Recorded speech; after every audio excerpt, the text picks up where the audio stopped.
Let me take a sip of this water. Welcome to Dili Ni Advice, where we share our opinion on whatever stories. Ako si Kringkay. Ako si Darling. We're both born and raised in Davao City to be your Bisaya. Ew! Friends.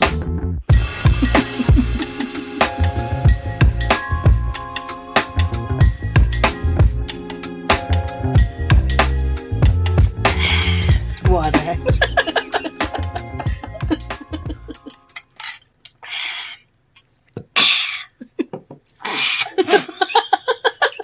Sobraan.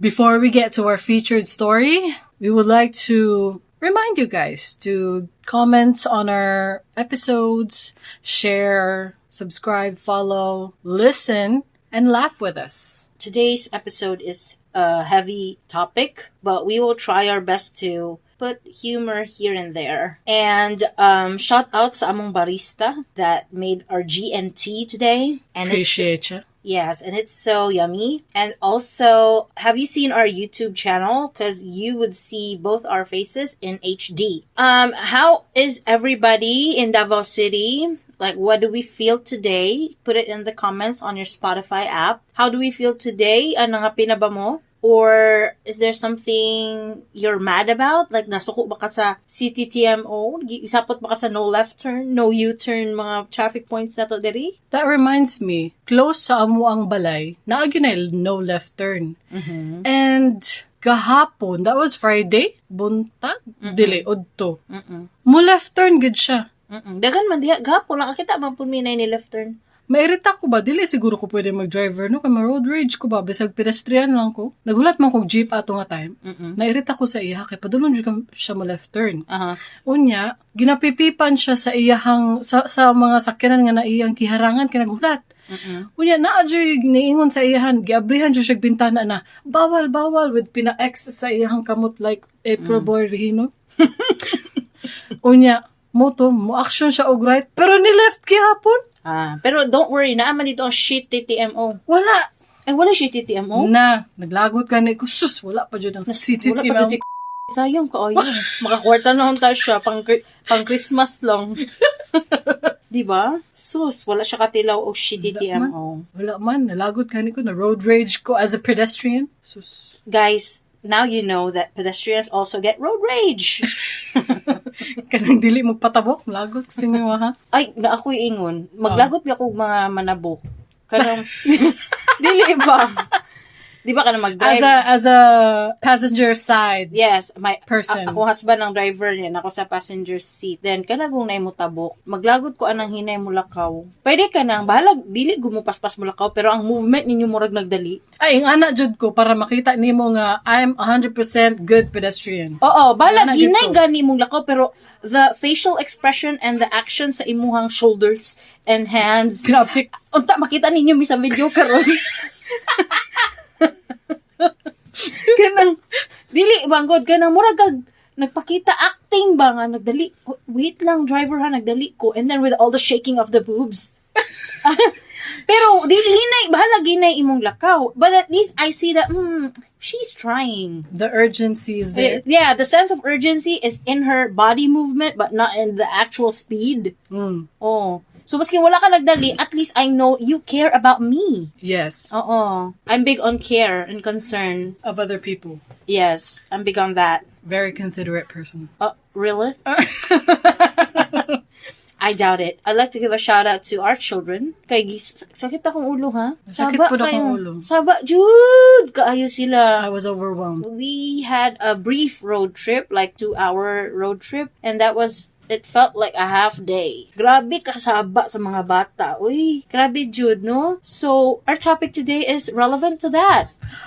Oh my God! That's why I put it on the script. Oh yeah! And a fun fact, we do have a script, we just don't follow the script. All right. Well, everyone, we will start today's episode. And what is the episode about today? Have you guys heard about couples who call themselves DINKs? Stands for dual income, no kids. Nakulbaan ko ato kadali. Why? I thought DINK is an abbreviation for something NSFW. Oh, like a kink. Yes. Nakulbaan ko ato ha. Basig, ma-violate na to ang rules sa podcast world. No. Mm-hmm. We ain't doing that. Mm-hmm. I don't know nothing about nobody. Mm-mm.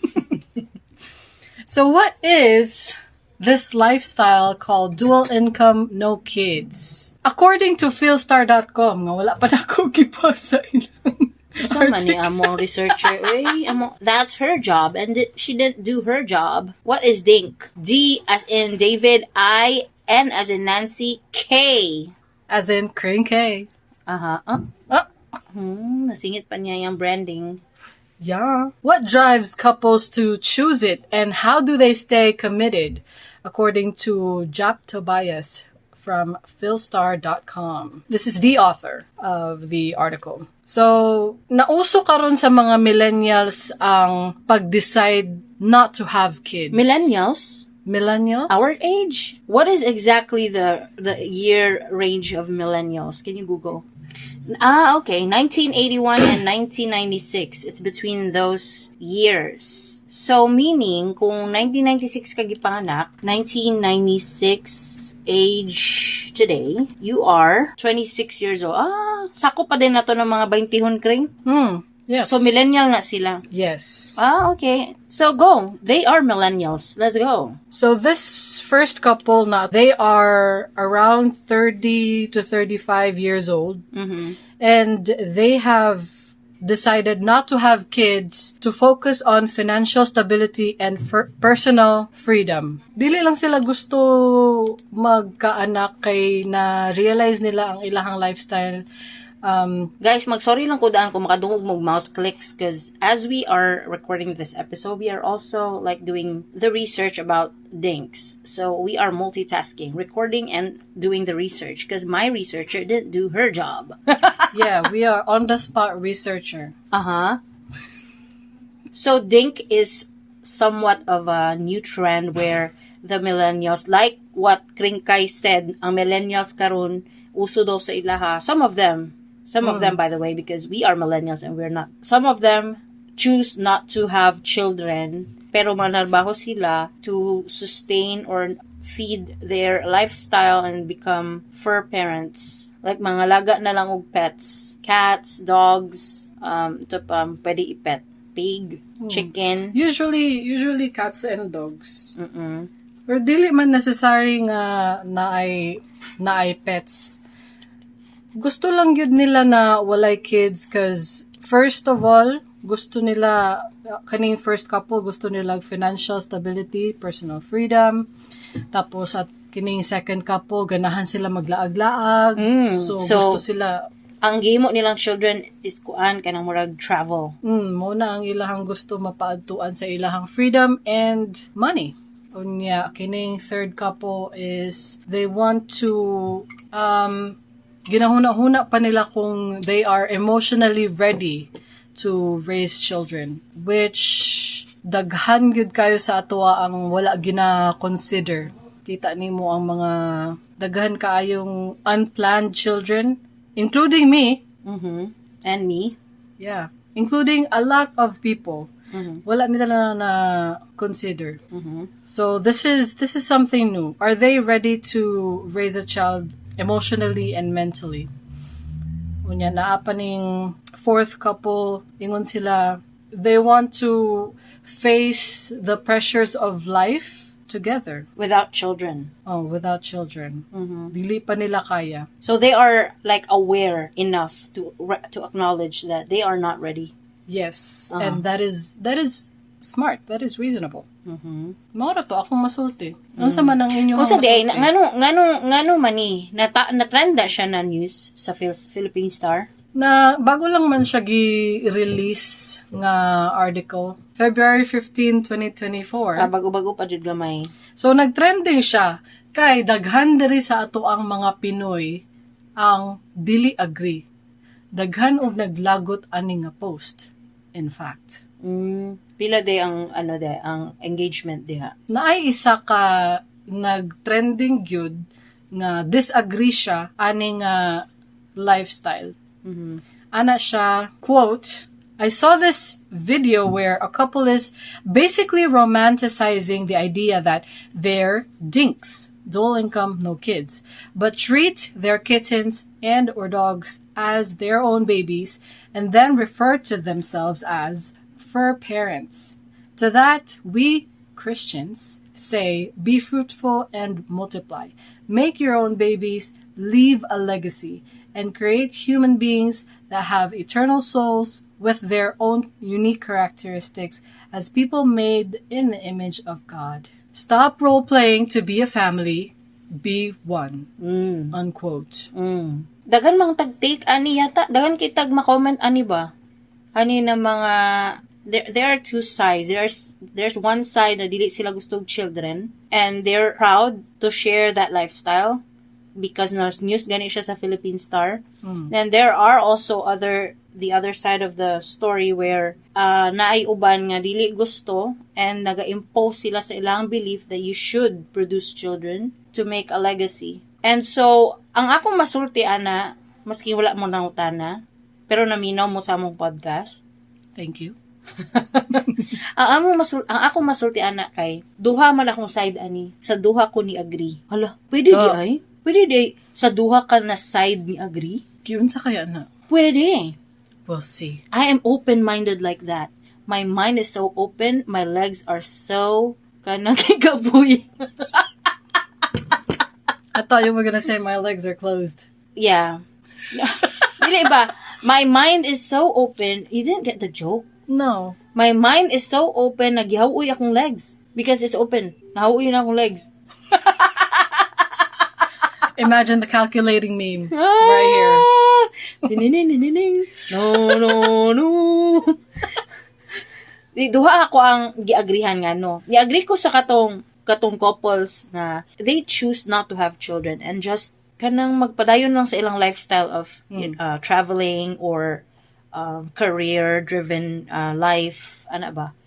And no children. Agree ko, ana, because not necessarily agree ko nga buhaton nako, pero ni agree ko na pasagdan lang nako sila sa ilang decision. That's how I agree with it. Like, okay, it's your choice. I support you. I'm happy for you. Because let's acknowledge, guys, whether you agree or not, na what these lagusog children, whether you agree or disagree, let's acknowledge, mature jud sila. Oo. Because they're not doing decisions based on the pressures of society. They are doing the critical thinking that I mentioned last episode. They have their own minds. And they decided that I'm going to trust my instinct. They have their own decisions. They're matured enough to acknowledge that parenting is not for me. So let's acknowledge that. Dili ko ni agree nga, dili gyud dapat tanan magka-parents ay magka-anak di ay, or dapat ba tanan ta mahimong parent. But dito ko ni agree sa kanang ilang decision na dili magka-anak because matured sila. Pataka ra mo kong storya hoy. Nag-guess mo na ko. Nag-guess din mo? Oh. Hala, nakuha na tayo. Oh, nakuha gyud ako kay, you know. Wala siya masulti. Ni-kick in na ang GNC. Wala po, grabe. Over. Pero ang ikaduhan na kong giagrihan, kaning mga Christians, like, gusto nila magkaanak daw tang tanan. Let's make a family. Kaya nganong ni-agree ko sila, ha? It's not because of religion na ni-agree ko. It's not because they are Christians na ni-agree ko. It's because the earth, the earth is revolving. Dili man, sa to na movie akong gitanaw, ha? A Handmaid's Tale. Oo, Handmaid's Tale. That, not movie, but series. Kuha lang ni siya, guys, ha, kanang, fictional lang ni siya na series, but in a post-apocalyptic world, kanang, in the very far ahead future, women stop producing because of genetic mutation ba? Kay sige daw, og fictional ni, ha? This is not based on science. Fictional ni. Based ni sa series na akong ginatan atong A Handmaid's Tale. You can watch it on Hulu and it's not sponsored. They are not paying us. I'm just watching it because we were fans sa una. I watched it. Then, ang premise, ana, is kay tungod sa sige daw tag inom o contraceptive, sige pa-opera, sige sigig pa kanang tuba ligation, sigig IUD. Sa kadugayan, mga pila ka generations after, nagmutate daw ang ovaries sa women ba. Then eventually murag nagmutate siya to the point na dili na lang gyud ta nagaproduce children because of the practices that we do with our bodies, di ba? So kadugayan ana nahimong extinct ang kanang dili extinct but padulong na ma-extinct ang women. Endangered na ang women na actually na maka-produce, mabuntis. Then, ginawar na nila, like countries are warring over women that can produce. Ginailugan na nila because the survival of their country is dependent sa population. Kay kung gamay manggod ang imong population po, tanawa ang diba, in recent news, Japan has declining population. Oh, suma pa daw. Oo, and then their economy is like struggling a little bit because of that, and they are actually allowing, diba, stricto sila sa visa, but now they are somewhat lenient sa visa because they are trying to get a lot of people here sa Japan. Oh, mura jud tag na sa Japan. Here. They are trying to get a lot of people to Japan just to compensate with the declining population. It affects like the economy, the GDP. Economist ta? Hala? Mag-study di ito. Ano? Hala, wala good. So, ang katong sa Handmaid's Tale ba, ang point nako is, this is not the near future and this is just fictional. But it could possibly happen, di ba? It's possible na generations after sa imong apo sa tuhod, women might, mutate genetically and stop producing babies. And then our economy will just decline and then we will be hopeless. Hala mo to, jud ay ka sa fiction. It's possible. I'm not saying nito ko, but it's possible. You can't say it's impossible. Nothing is impossible. Oh. Nothing is impossible. We all know that.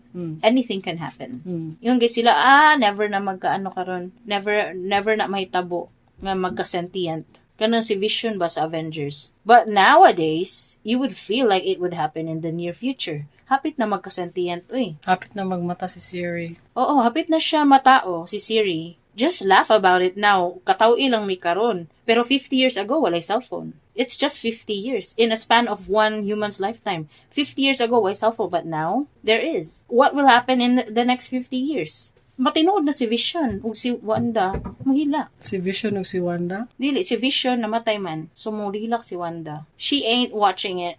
No.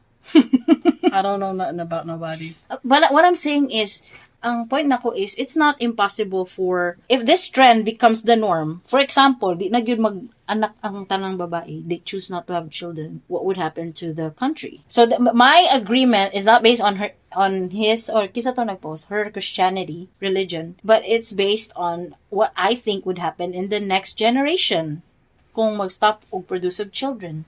Ang iyahang concern is economic. Yes, economic. Even though disclaimer, I'm not an economist. Okay? All my economic bullshit talk today is based on the fictional series of A Handmaid's Tale.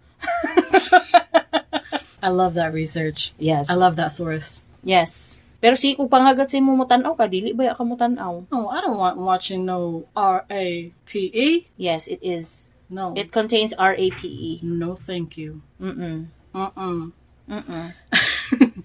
So, ikaw? Ako ang masulti no kay mind your own business. Mo lang. Thank you. And that's our episode for today. Ayaw lang good mo pagbuot-buot good sa uban tao good. Kaning gi-post man good aning ingon siya dili daw be fruitful and multiply. Then go be fruitful and multiply. Pero kung ang mga tao dili sila gusto mag-multiply, then leave them be. Kay daghan kaayo ta og orphans, daghan kaayo og neglected children. Pasagdi lang gud na sila god ngano magbuot-buot manggod ka og dili lang di ay na sila magkaanak. Sagdi ay lang gud og kasuko. Tinuod. Stop role-playing to be a family, ana siya. Magbuday ka, may mag-stop sa kasi may buton.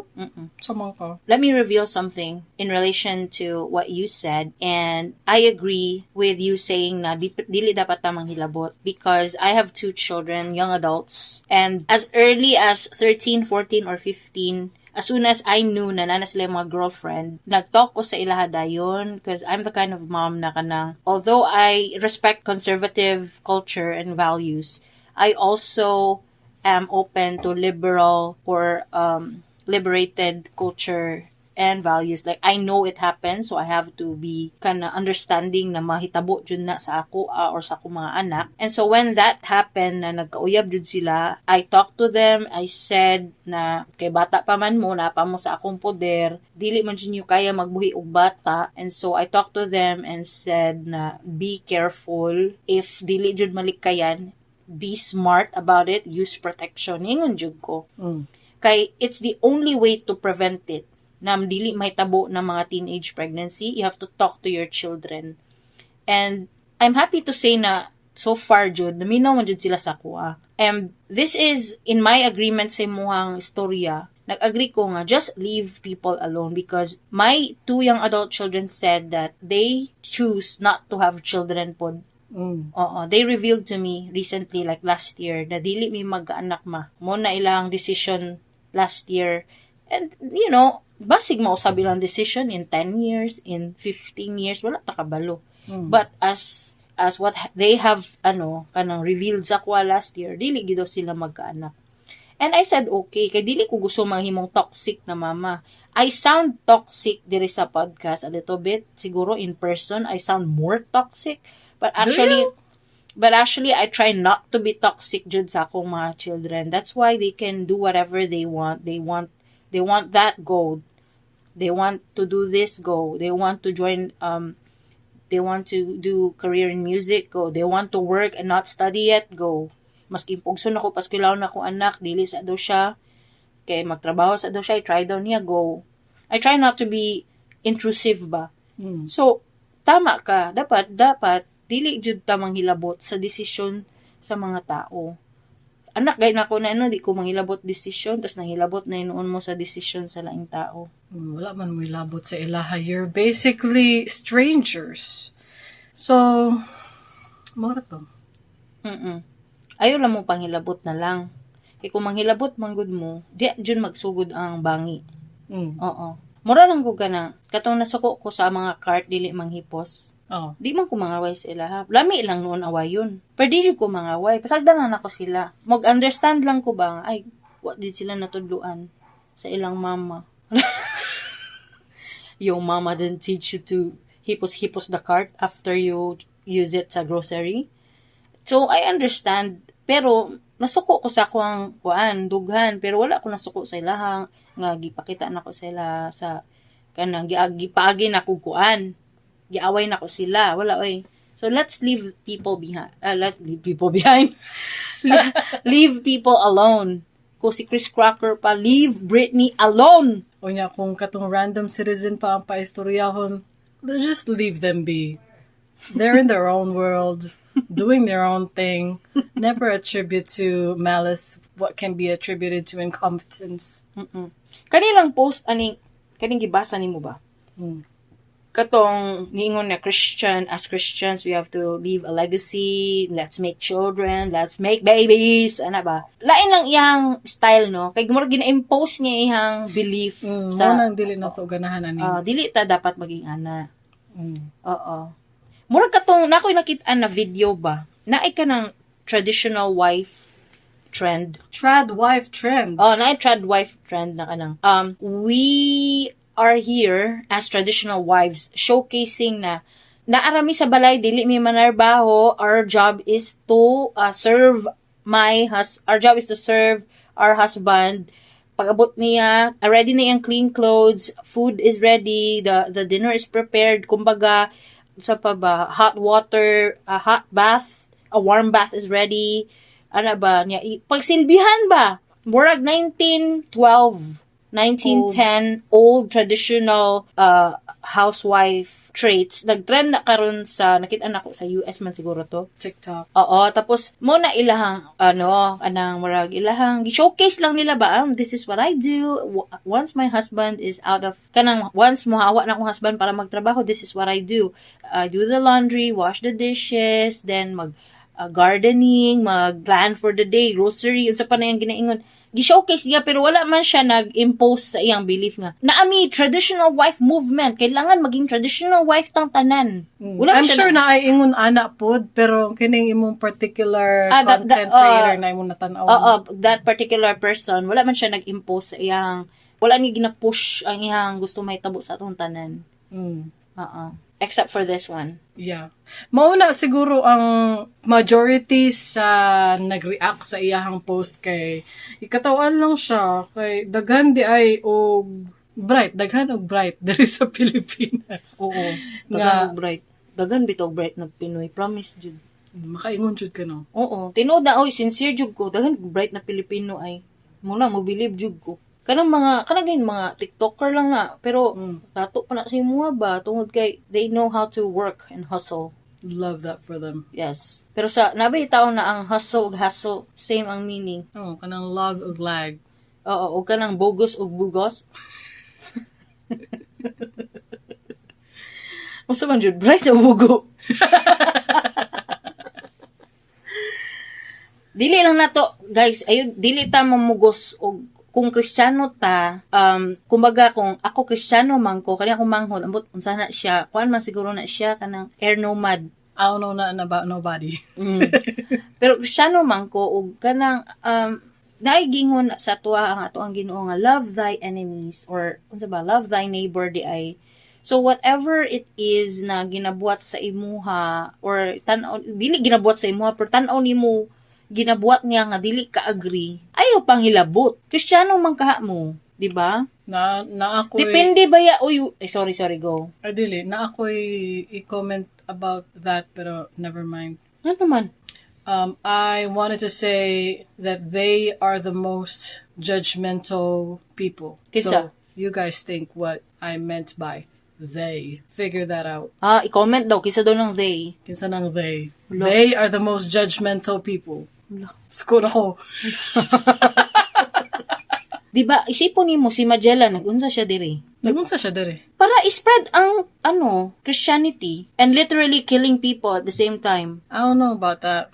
I mean, nakalimot na ko. Na-lesson man siguro na itong high school. Siyempre, consider man na pagan ang ato ang mga ancestor, diba? Sila lapu-lapu. They don't believe in Jesus or God. Lahi man na ilang Ginoo. Pag abot nila Magellan, dito pa na-introduce si God, si Jesus, si Mary. Maugay ni abot ng Christianity diri because of Magellan. And that's what, mo na akong analogy sa ihang post ba? Nga ka na mamugos. Ayaw pa mugos. Kay mo na ang gibuhat nila Magellan. Yato diri mamugos. Di pang convert tanan. Di magpa-convert. Gipatay. Putol ulo.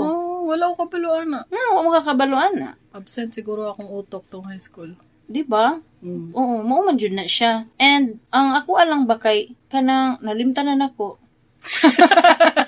Basta ayaw lang mo pamugos kung unsa ang inyong gituhuan. Uy, pero tama di mo na remember nako. Depende maguna siya kung unsa kang klaseng Kristiyano. Daghan kay klaseng Christians. Daily, I'm talking about two kinds of Christians. Oh. Yes, two kinds. The Old Testament Christian or the Jesus Christian, the New Testament. I don't know the difference. Because the Old Testament Christians believe that God is the punisher and everyone else who doesn't believe and don't obey, pinamagellan ba? Unsa na old? The Old Testament. I thought he was a nice guy. Pataka na po kagstorya ba? What's up? Ang Old Testament man good, ang ginatuan ana ang katong God na punisher. Gani, God the punisher. I thought God was a nice guy. In the New Testament, because Jesus was there. Jesus is the most chill guy on earth. He's the kanang siya ang reggae ba nga Ginoo. Chill kaayo. Kanang masking unsa pa yung buhaton ni sa iya, di ba? Gibunal-bunalan na siya, pero sorry lang yun. Papa daw niya siga, di ba? Sorry lang yun, father. Siya, habang ginabunalan siya, nagdala siya cross. Wa sila kabalo sa ilang sala. Ako lang ang ipanish. Ayaw na sila. Ana siya, ka-selfless ba? I'm teaching you Christianity. Aren't you proud of yourself for listening? Pero katong Old Testament na God, pinamagellan. Ang gituhuan nila si Old Testament na God, ang dili mo patuo, patay. Pat yun jud mo tanan. Alakalain man di ay ana. Dili ko ana. Sa Old Testament. Pero sa New Testament, is the most chill guy on earth. Na si Jesus ni gawas. Oo. Si Jesus manggol, pag abot niya, buutan kay siya sa tanang kalibutan jud. Walay maka-shake sa iyang pagkabuutan. Kisa mas buutan sa ila, siya o yung mama? That's debatable. We have to ask the listeners in the comment section. Kisa mas buutan. Ay, mo na tong poll. Kisa mas buutan, si Mary or si Jesus? Comment down. Ay, dili. Vote sa poll. So, mo na to siya. Kanang, naasdyan siguro yung mga Christian na Old Testament style. Ang kanang, dili ka mo patuo. Maadto ka sa, anak ka sa, ano may ana nga klase nga auntie ba? Lain mo anak. Old Testament na silag style. Ba? But Jesus is like, forgive everyone, love everyone, Bob Marley everyone. Oo, chill ka ayo, murag na ka CBD ba? Kani, sana all. CBD, DMT, LSD. And I'm so proud of Jesus for that. Because he's kanang kung sa friend pa, he's the most he's your non-toxic friend. So guys, mo na to siya mo ang episode. Salamat kayo sa pagpaminaw sa mga episode today. Basig naamoy gusto ipa-feature dere or kung naamoy mga pangutana, isubmit lang inyong stories. Don't worry, submissions are anonymous. Dili mo mailhan. Excited na kayo may makadungog or makabasa sa inyong storya. We also accept tips and donations or basi gusto mo mang libre ug kape. Soko. To submit your stories, to advertise or sponsor our show, go to bit.ly/dili. Again, that's bit.ly/dili. And by the way, we bought a domain and I'm so frustrated. I can't get it to work. So, we'll deal with that some other time. Yes, it's not urgent. So, for now, kanilang because I'll tell you, it's diliniadvice.com. We bought it. But then I can't get it to work. I don't know why. I may need a website developer or something. And shout out to Chester for, making that happen for us for free. Who's Chester? Kung nalingaw mo, please support and subscribe to our podcast. Search lang sa Apple Podcasts, Spotify, and YouTube. Dili Ni Advice. Unya, mora to guys. Mind your own business. Yes. Salamat sa pagpaminaw. Yes, mind your own business. Don't judge. And also, judge. At the same time. Judge at the same time, but don't impose your belief. Okay? Bye. See you next Tuesday. Sa mukha ninyo, Ayaw mo pag-anak ba?